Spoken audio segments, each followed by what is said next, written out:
Operation सिंदूर में भारत से बुरी तरह पिटने के बाद भी पाकिस्तानी फील्ड मार्शल आसिम मुनीर बाज नहीं आ रहा है।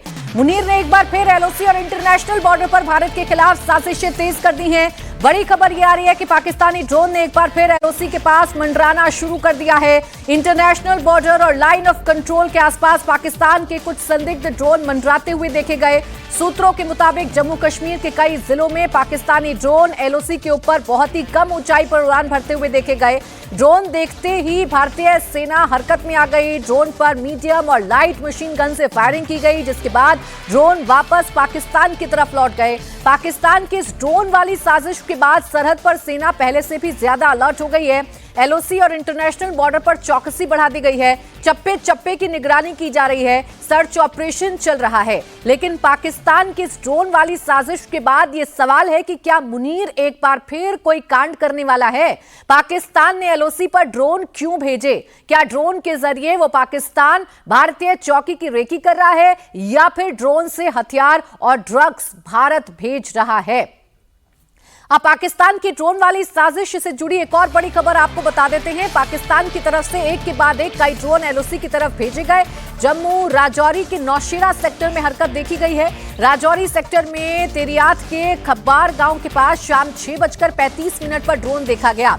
इस ड्रोन की लाइट चमक रही थी और ये बेहद कम ऊंचाई पर उड़ रहा था। ये ड्रोन दक्षिण पश्चिम में कालाकोट तहसील के धर्मसाल गांव की तरफ से आया और उसके बाद उत्तर पूर्व में रियासी के भराख की तरफ चला गया।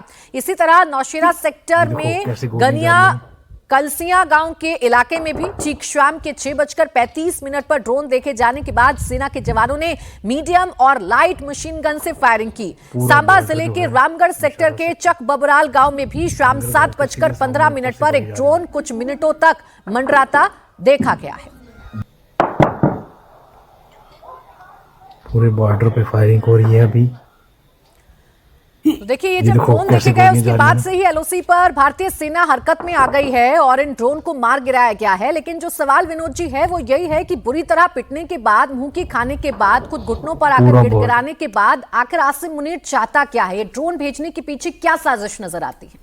देखिए प्राची, हमारे यहाँ एक कहावत है, हालांकि किसी देश के बारे में उस तरह कहावत नहीं कहनी चाहिए, लेकिन चूंकि वक्त ऐसा है कि जब गीदड़ की मौत आती है तो शहर की तरफ जाता है। पाकिस्तान के लोगों से और मुनीर को मैं अलग करके देखता हूँ। मुनीर को की अपनी जो सत्ता है वहाँ पर, वो उसको बनाए रखने के लिए वो भारत विरोधी माहौल बनाए रखना चाहते हैं पाकिस्तान में। और शबीर शाह की सरकार, ये क्या कहते हैं, शहबाज शरीफ की सरकार जो है वो कठपुतली है उनकी पूरी तरह से। वो भारतीय सीमा पर तनाव बढ़ा करके कोशिश ये कर रहे हैं कि वो संदेश देना चाहते हैं अपने लोगों को कि भाई देखिए, हम दबे नहीं, हम डरे नहीं, ये नहीं। तो वो एक गीदड़ भभकी वाली बात है। हमारी सेनाएं सतर्क हैं, अलर्ट हैं, ऑपरेशन सिंदूर में अपना शौर्य दिखा चुकी हैं, और अगर फिर कोई ऐसी हरकत की गई तो इस बार शायद बहुत महंगा पड़ सकता है उनको। इसलिए मेरा तो मशवरा यही है कि मुनीर साहब अपनी हरकतों से बाज आएँ और भारत और पाकिस्तान की सीमा पर जो शांति बनी है ऑपरेशन सिंदूर के संघर्ष विराम के बाद, वो बनी रहे तो बेहतर है दोनों देशों के लिए। वो अपनी आंतरिक समस्याओं को देखें। बलूच वहाँ पर जो है रोज उनके लिए जो है पख्तून बॉर्डर पर वो शांति है, कहीं तो उनके यहाँ शांति है नहीं। हाँ। इमरान खान के लोग अलग संतोष कर रहे हैं सब जगह।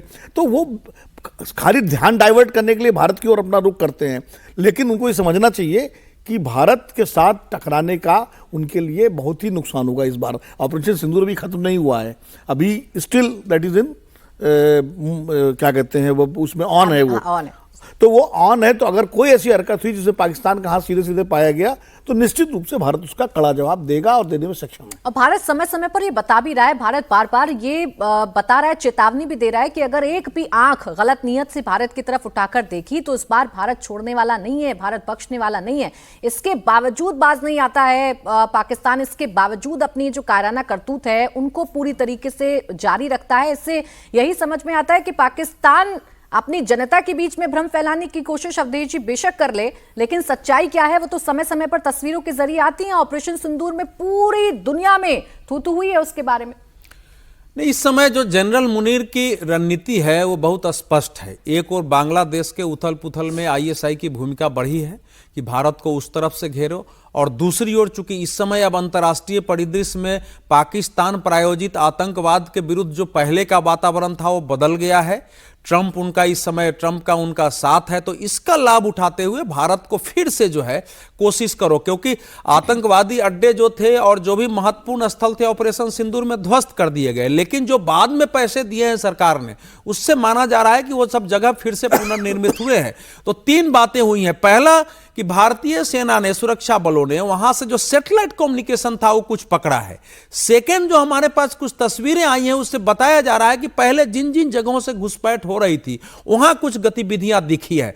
और तीसरी घटना के रूप में जब एक साथ आपको राजौरी, सांबा, जम्मू तीनों में अलग अलग सेक्टरों में अगर ड्रोन देखे जा रहे हैं जिन ड्रोन से हथियार है, तो एक सीरियस सिचुएशन पैदा हुई है। और यह भी कोशिश है कि भारत को इधर उलझा के रखो। संभव है कि अमेरिकी रणनीति भी हो कि भारत अगर उठ के खड़ा हो रहा है दुनिया में, चीन की भी रणनीति हो सकती है। वो सब टेररिज्म को नहीं बढ़ाएंगे, लेकिन कोई न कोई एक होगी कि भारत घिरा रहे। क्योंकि इस समय भारत अगर अंतर्राष्ट्रीय भूमिका निभाने के संदर्भ में है, डेनमार्क के रक्षा संसद के रक्षा मामलों की समिति के अध्यक्ष कह रहे हैं कि डेनमार्क पर अगर हमला करता है तो भारत चुप नहीं बैठेगा, भारत हमारा सहयोग करेगा। फ्रांस के राष्ट्रपति अगर कह रहे हैं कि भारत की इस समय भूमिका महत्वपूर्ण है और भारत इस समय शांति स्थापित करने में आगे आ सकता है, तो यह संभव है कि भारत को अपने अंदर घेरने के लिए भी कई प्रकार से कोशिशें चल रही हैं और उसका लाभ मुनीर उठाने की कोशिश कर रहे हैं। लेकिन जैसा प्रधानमंत्री ने कहा था कि ऑपरेशन सिंदूर जारी है, अब आगे कोई भी घटना होगी तो केवल आतंकवादियों की घटना नहीं मानी जाएगी।